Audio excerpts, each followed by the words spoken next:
We should thankful to Hindustan, उसकी हुकूमत, उसके लोग, या जिसने ये वैक्सीन, जिन साइंटिस्टों ने इसके ऊपर काम किया हिंदुस्तान के या दुनिया के और लोगों के साथ मिलकर उन्होंने काम किया, तो मतलब we all should thankful to them. India of course is a different story because वो तो दुनिया के बड़े मैन्युफैक्चरिंग सेंटर्स में से हैं, तो उनके पास जो वैक्सीन अवेलेबिलिटी है वो तो दुनिया में जो बेहतर वैक्सीन अवेलेबिलिटी है किसी भी मुल्क के अंदर, उनमें से भारत भी शामिल है। एक से ज्यादा मैन्युफैक्चरिंग सेंटर है उनका, लेकिन सबसे बड़ा जो है और इस खित्ते के लिए जो डेजिग्नेटेड है एशिया और अफ्रीका की सप्लाई के लिए, वो है serum institute of India. Bharat से वैक्सीन लेंगे, यदि हमने पींगे तो चढ़ाई चाइना के साथ, रशिया के साथ, अमेरिका के साथ, दीगर मुल्कों के साथ, तो वैक्सीन पाकिस्तान भारत से लेगा। ये चीज़ बड़ी तकलीफ देती है।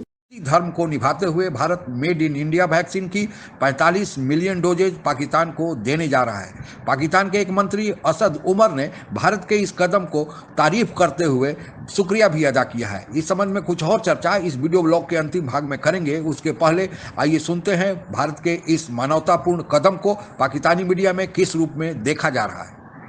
अच्छा, तो एक और खबर, और ये ज़्यादातर मैंने कुछ इंडियन मीडिया पर देखी है, कुछ सोशल मीडिया पर देखी है इसकी, क्योंकि अभी मुझे चांस मिला तो आपसे तस्दीक करना चाहूँ। क्या ये सच है कि हम भारत से भी कुछ वैक्सीन मंगवा रहे हैं, बिलखसूस एस्ट्राजेनेका में? मेरा ख्याल है कि उनकी वहाँ पर लोकली मैन्युफैक्चर्ड भी हो रही है।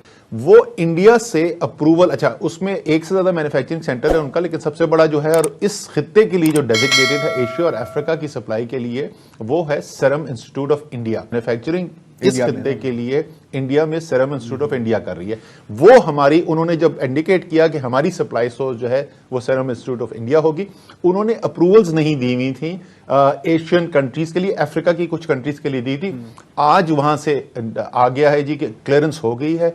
17 मार्च को मीटिंग है जिसके अंदर वो इंडिकेट करेंगे, एंड हमारा अभी भी कॉन्फिडेंस है कि with in the month of March वहां से आनी शुरू हो जाएगी। जो पहली बैच आएगा वो 42 लाख वैक्सीन का बैच आएगा। कि दुनिया के बड़े मैन्युफैक्चरिंग सेंटर्स में से वैक्सीन के भारत एक है, और ये आप समझ लें कि साउथ एशिया के अंदर जो इंडियन रिलेशनशिप्स हैं, तो वो उस डिप्लोमेटिक रिलेशनशिप्स की अक्कासी करता है, और इसमें से बहुत सारी तादाद जो है वो दी गई। बट जिसको मैं बहुत सारी कह रहा हूं वो उनकी आबादियों का एक बहुत छोटा हिस्सा है, जो sustained over next month, 2 month, 3 month के अंदर जो आप देखेंगे, तो वो सूरत हाल ज़ाहिर है इस पे नहीं डिपेंडेंट होगी। बट उनको हेड स्टार्ट डेफिनेटली रीजन के अंदर हमसे मिला, बट दैट स्टिल बिल्कुल एक फ्रैक्शन ऑफ ए पॉपुलेशन है जिसको वो मिला है। अच्छा, तो India of course is a different story because वो तो दुनिया के बड़े मैन्युफैक्चरिंग सेंटर्स में से हैं, तो उनके पास जो वैक्सीन अवेलेबिलिटी है वो तो दुनिया में जो बेहतर वैक्सीन अवेलेबिलिटी है किसी भी मुल्क के अंदर, उनमें से भारत भी शामिल है। सबसे पहले हामिद मीर साहब का मैंने एक ट्वीट देखा, और उस ट्वीट के अंदर लिखा हुआ है कि बदलता है रंग आसमां कैसे कैसे। कुछ अरसा पहले तक भारत के वज़ीर आज़म को हिटलर से तशबीह दी जा रही थी। न जाने क्या हुआ कि हमारे अरबाब इख्तियार ने उसी हिटलर के देश से कोरोना वायरस की वैक्सीन मंगवाने पर रजामंदी जाहिर कर दी। वैक्सीन के बदले पता नहीं क्या क्या देना पड़ेगा। अहमद मीर साहब ने ये ट्वीट किया। भारत से वैक्सीन लेंगे, यदि हमने पींगे तो चढ़ाई चाइना के साथ, रशिया के साथ, अमेरिका के साथ, दीगर मुल्कों के साथ, तो वैक्सीन पाकिस्तान भारत से लेगा। यानी भारत के साइंसदान इतने आगे निकल गए हैं, उनकी मेडिकल साइंस इतनी आगे निकल गई है कि पाकिस्तान अपनी वैक्सीन के लिए, अपने लोगों की जान बचाने के लिए भारत पे इन्हिसार कर रहा है। ये चीज़ बड़ी तकलीफ देती है। उस वक्त अगर भारत में बनी हुई वैक्सीन को आप इस्तेमाल कर रहे हों तो बड़ी शर्मिंदगी की बात है। जिस तरह हामिद मीर साहब ने इसको ट्वीट किया है, उस तरह पढ़ने के बाद मुझे वाकई बहुत बुरा लगा। इस तरह वैक्सीन बनाया हिंदुस्तान ने एक बाहर की कंपनी के साथ, लेकिन वो सारी प्रोडक्शन उसकी हिंदुस्तान में हो रही है, और वो तकरीबन ऑलमोस्ट मेरे ख्याल में दुनिया के मोस्टली ममालिक में वो वैक्सीन जा रही है। पाकिस्तान भी उससे, हालांकि मैं बिल्कुल right from the first day कह रहा हूं कि यार हम क्यों नहीं लेते, लेकिन फाइनली डिसीजन लिया गया कि यार हमने लेना है और जरूरी है कि हम ले, क्योंकि मसला वैसे हल नहीं होगा। वैक्सीन हिंदुस्तान दे रहा है। कल भी मैं और आप एक ही चैनल पे बैठे हुए इसके ऊपर डिस्कशन कर रहे थे। क्यों हम इस चीज को खामखा का कंट्रोवर्शियल बना रहे? एक चीज है, बहुत अच्छा स्टेप है। मैं कहता हूं we should thankful to Hindustan, उसकी हुकूमत, उसके लोग, या जिसने ये वैक्सीन, जिन साइंटिस्टों ने इसके ऊपर काम किया हिंदुस्तान के या दुनिया के और लोगों के साथ मिलकर उन्होंने काम किया, तो मतलब we all should thankful to them सबका, क्योंकि उन्होंने इंसानियत की मेरे ख्याल एक बहुत बड़ी खिदमत की है। क्यों हम इसको खामखा का कंट्रोवर्शियल बना रहे हैं? और पाकिस्तान कह रहे नहीं हमने पैसे दिए, तो वो कह रहे नहीं हमने फ्री दिया। जो भी दिया, लेकिन एक अच्छा काम हुआ। इंडिया बोलता है, उसका कैरेक्टर है कि यस हम बना रहे हैं, हमको लोगों को देनी चाहिए जिनका हक है, क्योंकि ये वही वाली बात है, खाने के ऊपर सिर्फ अमीर का हक नहीं है, खाने के ऊपर गरीब का भी उतना ही हक है। इसी तरह अगर कोई मेडिसिन नई आई है उस पर सबका हक है। भगवान करे ये 4.5 करोड़ नहीं 40 करोड़ हो आपको लोगों को देने के लिए, भगवान करे ये मेरे यहां भी 130 करोड़ लोगों को मिले। जितनी है उसका जो पार्ट जहां जा सकता है वो अच्छी बात है। हम दोनों अगर कंडीशंस लगानी शुरू कर देंगे चीजों पर कि मैंने खरीदी और मैंने आपको फ्री में दी, ये कंडीशन हो गई। It's not a fair one, it is not a fair one.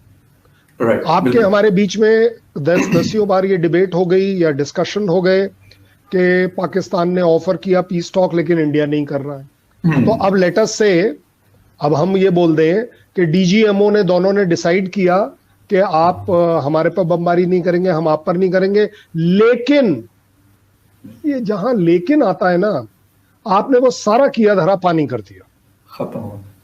हमने अगर 2 सेकंड को ये मान भी लूं जो हमारे यहां बोला जा रहा है, हमने दी नहीं, हमने शेयर करी है बाय द वे। Yes. लेकिन फिर भी लोगों का अपना सोच है। हमने दी तो क्या हुआ भाई? तो क्या हुआ? आपने ये जो सो कॉल्ड वर्ड फ्री है, आपने फ्री में नहीं दी है, आपने इसमें इंसानियत को जीता है। जैसा कि आप लोगों को ज्ञात होगा कि भारत ने एक कोवैक्सीन नाम से पूर्णतः स्वदेशी वैक्सीन बनाया है, जिसका उत्पादन भारत बायोटेक हैदराबाद में हो रहा है। इसको अभी 2 दिन पहले ही विश्व प्रसिद्ध हेल्थ मैगजीन लेसेंट ने खुलकर तारीफ भी किया है। दूसरी वैक्सीन जो भारत में बनाई गई है उसका नाम कोविशील्ड है। इसमें अमेरिका की एक दवा कंपनी एस्ट्राजेनिका और यूके की ऑक्सफोर्ड यूनिवर्सिटी का सहयोग इसमें मिला हुआ है। इसका उत्पादन सीरम इंस्टीट्यूट पूना में हो रहा है। 9/3/20 के प्राप्त आंकड़ों के अनुसार भारत में करीब 2.5 करोड़ लोगों का टीकाकरण कंप्लीट हो चुका है और भारत सरकार ने सभी राज्यों से अनुरोध किया है कि वैक्सीन की कोई कमी नहीं है, आवश्यकता अनुसार वे केंद्र से टीका मंगा सकते हैं।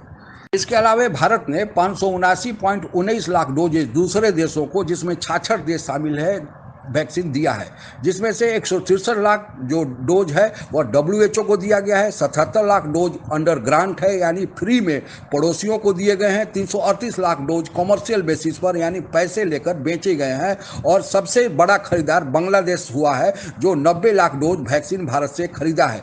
163 लाख डोजेज जो WHO को भारत दे रहा है, उसी में से कुछ वैक्सीन पाकिस्तान को मिला है, जिसकी चर्चा हमने प्रारंभ में किया है। आप लोगों को यह भी बताते चले कि जो आज क्वाड की बैठक हुई, जिसमें भारत सहित USA, ऑस्ट्रेलिया और जापान के राष्ट्राध्यक्ष शामिल थे, इसमें भारत के प्रधानमंत्री नरेंद्र मोदी ने यह कहा कि आप लोग भारत में पैसा लगाएं ताकि और ज़्यादा वैक्सीन का उत्पादन हो सके और गरीब देशों को जो वैक्सीन नहीं खरीद सकते या वैक्सीन का आविष्कार जहां नहीं हो पाया है वहां पर पहुंचाया जा सके। भारत ने मानवता के लिए यह सबसे बड़ी गुहार विश्व के देशों से लगाई है। भारत हमेशा से विश्व के लिए कल्याण के लिए कार्य करते रहा है और आज भी वैसे ही कर रहा है। आज के लिए बस इतना ही।